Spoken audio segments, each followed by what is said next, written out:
ನಮಸ್ತೆ ಆತ್ಮೀಯರೇ, ನಾನು ನಿಮ್ಮ ಸತೀಶ್ HR.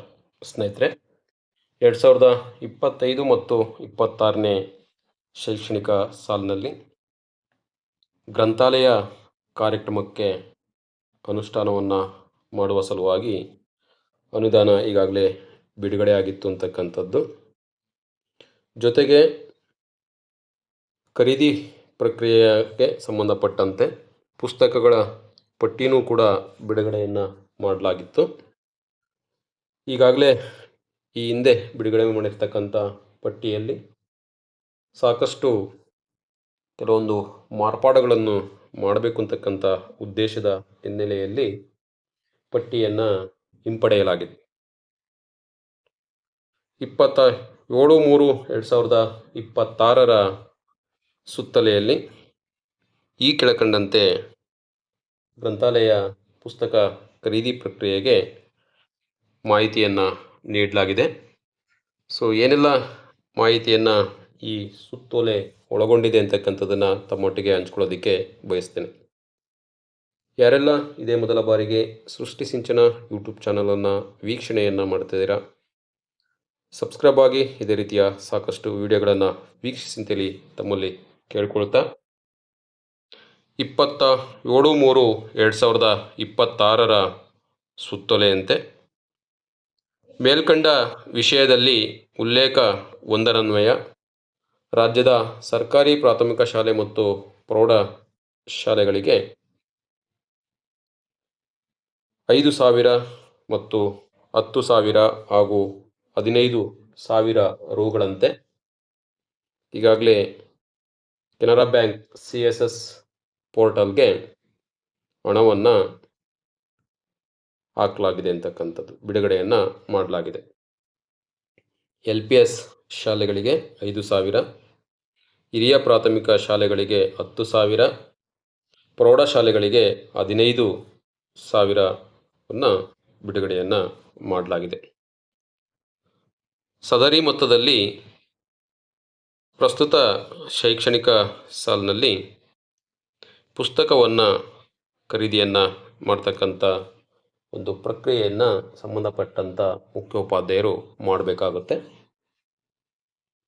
ಗ್ರಂಥಾಲಯ ಚಟುವಟಿಕೆಯ ಅಡಿಯಲ್ಲಿ ಪ್ರಾಥಮಿಕ ಶಾಲೆಗಳಿಗೆ ಕಾಂಪೊನೆಂಟ್ ಕೋಡ್ F.01.19ನಲ್ಲಿ ಹಣವನ್ನು ಇನಿಷಿಯೇಟ್ ಮಾಡಬೇಕಾಗುತ್ತೆ, ಪೇಮೆಂಟನ್ನು ಮಾಡಬೇಕಾಗುತ್ತೆ. ಅದೇ ರೀತಿ ಕಿರಿಯ ಪ್ರಾಥಮಿಕ ಶಾಲೆಗಳಿಗೂ ಕೂಡ ಸೇಮ್ ಕಾಂಪೊನೆಂಟ್ ಕೋಡನ್ನು ನೀಡಲಾಗಿದೆ. ಪ್ರೌಢ ಶಾಲೆಗೆ F03.13.01 ಅಡಿಯಲ್ಲಿ ಪೇಮೆಂಟನ್ನು ಇನಿಷಿಯೇಟನ್ನು ಮಾಡಬೇಕಾಗುತ್ತೆ. 11ರಿಂದ 12ನೇ ತರಗತಿಗೆ F03.13.01ನಲ್ಲಿ ಪೇಮೆಂಟನ್ನು ಇನಿಷಿಯೇಟನ್ನು ಮಾಡ್ತಾ ಹೋಗಬೇಕಾಗುತ್ತೆ.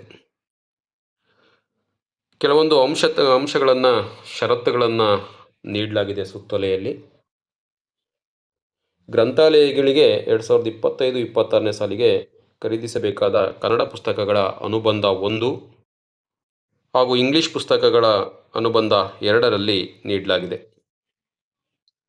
ಈ ಅನುಬಂಧಗಳಲ್ಲಿ ನೀಡಲಾಗಿರ್ತಕ್ಕಂಥ ಪುಸ್ತಕಗಳ ಪಟ್ಟಿಯಿಂದ ಶಾಲಾ ಗ್ರಂಥಾಲಯಕ್ಕೆ ಅಗತ್ಯವಾಗಿರ್ತಕ್ಕಂಥ ಪುಸ್ತಕಗಳನ್ನು SDMC ಸಭೆ ಕರೆದು ಚರ್ಚಿಸಿ ಅಗತ್ಯ ನಡವಳಿಕೆಯೊಂದಿಗೆ ಖರೀದಿ ನಿಯಮಗಳನ್ನು ಕಡ್ಡಾಯವಾಗಿ ಪಾಲಿಸಿ ಪುಸ್ತಕಗಳನ್ನು ಖರೀದಿಸುವುದು. 2ನೇ ಷರತ್ತು, ಸದರಿ ಪುಸ್ತಕಗಳು ಮುಕ್ತ ಮಾರುಕಟ್ಟೆಯಲ್ಲಿ ಲಭ್ಯವಿದ್ದಲ್ಲಿ ಅಲ್ಲಿಂದಲೂ ಕೂಡ ಖರೀದಿ ಪ್ರಕ್ರಿಯೆಯನ್ನು ಮಾಡಬಹುದು. 3, ಈ ಪುಸ್ತಕಗಳಲ್ಲದೆ ಅಂದರೆ ಪಟ್ಟಿಯಲ್ಲಿ ಇರ್ತಕ್ಕಂಥ ಪುಸ್ತಕಗಳಲ್ಲದೆ ಜ್ಞಾನಪೀಠ ಪ್ರಶಸ್ತಿ ಪಡೆದ ಸಾಹಿತಿಗಳ ಪುಸ್ತಕಗಳು, ಕೇಂದ್ರ ಮತ್ತು ರಾಜ್ಯ ಸಾಹಿತ್ಯ ಅಕಾಡೆಮಿ ಪ್ರಶಸ್ತಿ ಪಡೆದ ಪುಸ್ತಕಗಳು ಹಾಗೂ ಇನ್ನಿತರೆ ಸಾಹಿತ್ಯ ಪ್ರಶಸ್ತಿ ಪಡೆದಿರುವ ಶಾಲಾ ಮಕ್ಕಳ ವಯೋಮಾನಕ್ಕನುಗುಣವಾಗಿ ರಚಿತವಾದ ಪುಸ್ತಕಗಳು ಮತ್ತು ಶಿಕ್ಷಕರ ಜ್ಞಾನಾಭಿವೃದ್ಧಿಗೆ ಪೂರಕವಾಗಿರುವ ಪುಸ್ತಕಗಳನ್ನು ಈಗಾಗಲೇ ಶಾಲೆಗಳ ಗ್ರಂಥಾಲಯಗಳಲ್ಲಿ ಲಭ್ಯವಿಲ್ಲದಿದ್ದಲ್ಲಿ ಆದ್ಯತೆಯ ಮೇರೆಗೆ ಖರೀದಿಸುವುದು. ಪಟ್ಟಿಯಲ್ಲಿ ಇಲ್ಲದಿರ್ತಕ್ಕಂಥ ಪುಸ್ತಕಗಳನ್ನು ನಾವು ಖರೀದಿಯನ್ನು ಮಾಡಬೇಕಾದ್ರೆ ಮೂರನೇ ಏನು ಷರತ್ತಿದೆ ಆ ಷರತ್ತುಗಳಿಗೆ ಒಳಪಟ್ಟ ಪುಸ್ತಕಗಳನ್ನು ಖರೀದಿಯನ್ನು ಮಾಡಬೇಕಾಗುತ್ತೆ ಅಂತಕ್ಕಂಥ ಒಂದು ಮಾಹಿತಿಯನ್ನು ತಮ್ಮೊಟ್ಟಿಗೆ ಹಂಚ್ಕೊಳ್ಳೋದಕ್ಕೆ ಬಯಸ್ತಾ ಇದ್ದೀನಿ. ಇನ್ನು ಮುಖ್ಯ ಶಿಕ್ಷಕರ ಜವಾಬ್ದಾರಿ ಏನು ಈ ಒಂದು ಖರೀದಿ ಪ್ರಕ್ರಿಯೆಯಲ್ಲಿ? ಸದರಿ ಅನುದಾನದಿಂದ ರಾಜ್ಯ ಮಟ್ಟದ ಪುಸ್ತಕ ಆಯ್ಕೆ ಸಮಿತಿಯಿಂದ ಅಂತಿಮಗೊಳಿಸಲಾದ ಪುಸ್ತಕಗಳ ಪಟ್ಟಿಯನ್ನು ಈ ಸುತ್ತೋಲೆಯೊಂದಿಗೆ ಲಗತ್ತಿಸಿದೆ.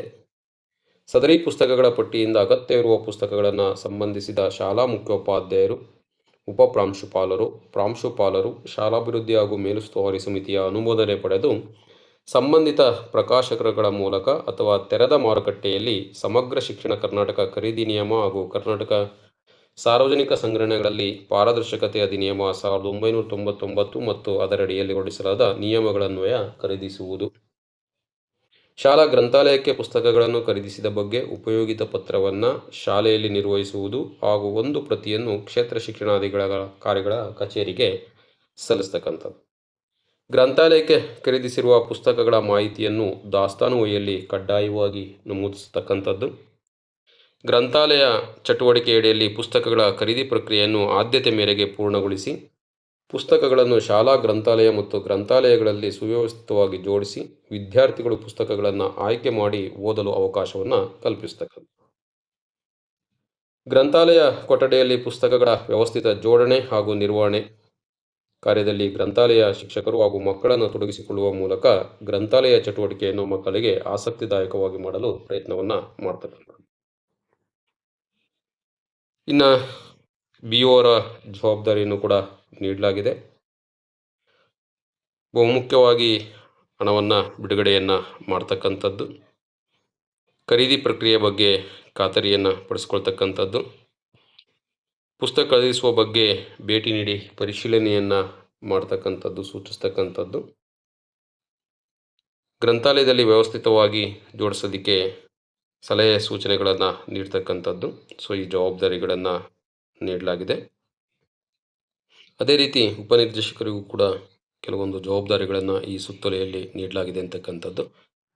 ಒಟ್ಟಾರೆಯಾಗಿ ಜಿಲ್ಲಾ ಹಂತದಲ್ಲಿ ಉಪನಿರ್ದೇಶಕರು, ಪದವಿ ಪೂರ್ವ ಶಿಕ್ಷಣ ಇಲಾಖೆಯಾಗಿ ಉಪನಿರ್ದೇಶಕರು ಗ್ರಂಥಾಲಯ ಪುಸ್ತಕಗಳಿಗೆ ನಿಯಮಾನುಸಾರವಾಗಿ ದಿನಾಂಕ 31/3/2026 ಒಳಗೆ ಖರೀದಿಸಲು ಕ್ರಮ ಕೈಗೊಳ್ಳುವಂತೆ ಸೂಚಿಸ್ತಕ್ಕಂಥದ್ದು ಅಥವಾ ತಿಳಿಸ್ತಕ್ಕಂಥದ್ದು. ಒಟ್ಟಾರೆಯಾಗಿ ಇಯರ್ ಎಂಡ್ 31/3/2026 ಒಳಗಡೆ ಪುಸ್ತಕವನ್ನು ಖರೀದಿಯನ್ನು ಮಾಡೋದಕ್ಕೆ ಸೂಚನೆಯನ್ನು ನೀಡಲಾಗಿದೆ. 29/3/2026 ರಾಜ್ಯ ಯೋಜನಾ ನಿರ್ದೇಶಕರಿಂದ ಸಹಿಯಾಗಿರ್ತಕ್ಕಂಥ ಈ ಸುತ್ತೋಲೆಯ ಮಾಹಿತಿಯನ್ನು ತಮ್ಮೊಟ್ಟಿಗೆ ನಾನು ಹಂಚಿಕೊಂಡಿದ್ದೇನೆ.